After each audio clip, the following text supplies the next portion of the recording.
ሻዕባን አላህ ዘንድ ሪፖርት የሚቀርብበት የዓመቱ ሪፖርት የሚቀርብበት ወር ነው።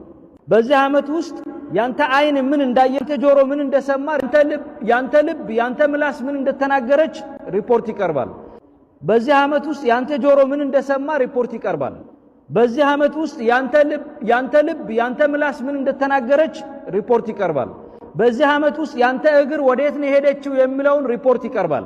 በዚህ ዓመት ውስጥ ያንተ እጅ ያንተ ጣቶች ምን ሰሩ የሚለው ሪፖርት ይቀርባል ወደ አላህ። በዚህ ዓመት ሙሉ ውስጥ ያንተ ሆድ ምን በላ፣ ወደ አንተ ሆድ ውስጥ ምን ገባ የሚለው ሪፖርት ይቀርባል ወደ አላህ።